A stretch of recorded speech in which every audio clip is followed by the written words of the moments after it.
This week has been one of the best weeks in terms of excitement, drama, theatre you could ask for.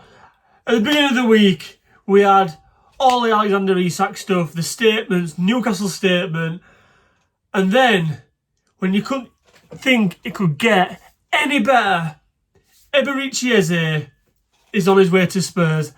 And Arsenal of all teams, gazumped Tottenham and have took Eze off Spurs. But did they? Let's get into that in a bit. But also, what I also want to talk about is Arsenal's business this summer. They've done well. Fair play, Arsenal. Thinking about it, they got rid of two midfielders, Thomas Partey, Jorginho. They've replaced them both, Zubimendi and Norgard from Brentford. Got my, concerns, got my opinions about Zubimendi. I'll come back to them in a bit. They needed a striker. They've got a striker. I think Madueke, that sign for me as well, has gone completely under the radar in terms of how good a signing that is. They needed backup for Saka. They needed someone to plug that hole if Saka needs a rest, if he gets injured. And I think Noni Madueke is a great signing, a wicked signing for Arsenal. They've got the striker. They've been saying they wanted for God knows how long. And the left side, Martinelli, decent player, but I don't think he's all that personally. Arsenal fans might argue against that, but personally, I think he's a 1 in 3, 1 in 4. You know, he might have he's an average player. He's a good player, but Arsenal need better, and they've gone out and they've literally. Where do we need to fill a gap? Kai Havertz got an injury. Left-hand side, a little bit weak. There's a guy over in London. £37 million release clause or something there and thereabouts. He's potentially going to Tottenham. Let's have a word. And they're just straight in, deal done. And I think Arsenal have always been in Eze's ear. I think they've always been talking to him. From what I've read, Arsenal were never off the table when it came to Eze. And only because Kai Havertz got injured, did it then become a formality that Arsenal were going to hit the green button and say, right, yeah, let's get this deal done. I believe everything else was done already. I reckon it was already done. There was already a chance that Eze could go to Arsenal. And all these Tottenham fans that are kind of really banging into Daniel Levy saying, why didn't you get the deal done? Why didn't you get the deal done? I think there's a bit of truth to that. But I also reckon that Eze, he was holding out. He was weighing up his options because why would, if he was going to go to Spurs, why would Tottenham let him play in the opening game of the season? We see it all the time. Players don't play for clubs. If there's a chance that there's potentially a transfer going to happen, that club that are in with a chance of getting, is like, well, he's not playing or she's not playing this weekend because, I don't know, God forbid, what happens if they break their leg? Deal's off, deal's done. So therefore, the players always choose. There's always an agreement in place that the players don't play.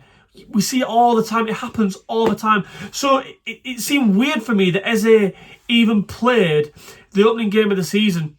If rumours are true and that he was pretty much 1 foot in the door at Spurs, which I don't think he was. I think he had options and he was weighing up his options, hence why he played for Palace. And all the more so, this seems more true because he was going to play in their qualifier last night. Obviously, Arsenal came in and says, right, no, we're getting this deal done. Pretty much, there you go. There's the paperwork. Personal terms agreed. He's not playing tonight. And he didn't. So for all those Tottenham fans that are kind of banging on about Daniel Levy, and look, I'm not a Tottenham fan, but think about it a little bit. You know, why, if he was pretty much ready to put pen to paper, why would he have played for Palace in the opening game of the season? I don't think he would have done so. I don't think this deal was as close as everybody makes out. And this is not to say that Tottenham shouldn't have done their due diligence and basically said, right, there's the release clause. Are you going to sign? If you're not going to sign, right, we're going to our next options. But they kind of pissed about with Eze for a couple of weeks. Or maybe Eze pissed about with them and he was always waiting for that knock on the door from Arsenal. And that's what I think's happened here. But listen, regardless of wherever he's going to Arsenal now. And it's a fucking great sign, honestly. And I dare say, I think this could make Arsenal favourites for the title now. Their front line is pretty decent. You know, they've got 6 players now in that front line. You know, we all cooed over Liverpool last year having 6 players, although they didn't really use Chiesa that much. They didn't really use Darwin Núñez towards the back end of the season, but they had options in that front line, and you know, everyone used to bang on about like how good that front line. Well, Arsenal have got that this season. Liverpool haven't. Man City haven't. Chelsea haven't. Arsenal have got the 6 players now, and you know, maybe Trossard might move on, but they've still got Kai Havertz there, and I know he's injured, but you know what I'm getting at. There's the strength in depth there for Arsenal now, and that's what we've always said. They need more strength in depth. They need to be able to try and replace, like, you know, everyone would love to do Man City and basically 1 in, 1 out. That time when they had like Riyad Mahrez, Raheem Sterling, Jack Grealish, you know, they could basically kind of take one in and take one out, and put another one in, and it didn't weaken the sides, and that's what all the teams want. It's so hard to get because you basically you've got to sign players that are willing and happy to sit on the bench and fight for their places, and that's not easy. But back to Arsenal, great business. Madueke, Saka, Gyökeres, Havertz, Trossard, Eze now, and Martinelli. It's fucking really good.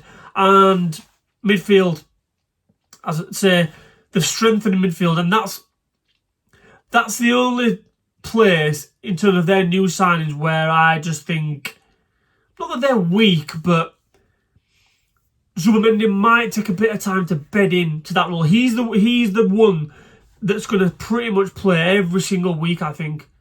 And he's not the biggest of guys. Look, he's a Spanish international. He's a wicked footballer. But the Premier League's robust. It's rough. It's fast, and it might take a little bit of getting used to in that role. But great signing nonetheless. And another concern for me for Arsenal would have been if any of their centre halves get injured. I know they've got backup there, but they've got probably one of the best centre half pairings in the world, arguably in the league, arguably in the world. You know, they're up there with the best quality goalkeeper, David Raya. You know, when he first signed for Arsenal, he made a few mistakes, but now he's solid. He's a solid goalkeeper, he's David Raya. He's a really, really good goalkeeper, and he showed that against Man United in the opening game of the season. And yeah, I think Arsenal are potentially favourites for the title now, and that pains me to say that, being a Liverpool fan. But you know, they've done the business. They have done the business. They've put round pegs in round holes, and that is what you need. They're not going to be going into the season now with makeshift number 9s, with false number 9s, with backup fullbacks playing. And I didn't even mention the fullbacks. They've got literally 2. They've got 2 for each flank now, and 2 good options as well. Yeah, Arsenal are the business. Arsenal are going to be a force this season, and it's going to be a great Premier League. Yeah, let me know in the comments, guys. Do you agree with me that this makes Arsenal favourites from the Premier League? Let me know in the comments. Give me a thumbs up if you like the video, and don't forget to hit that subscribe button. I'll catch you in a bit.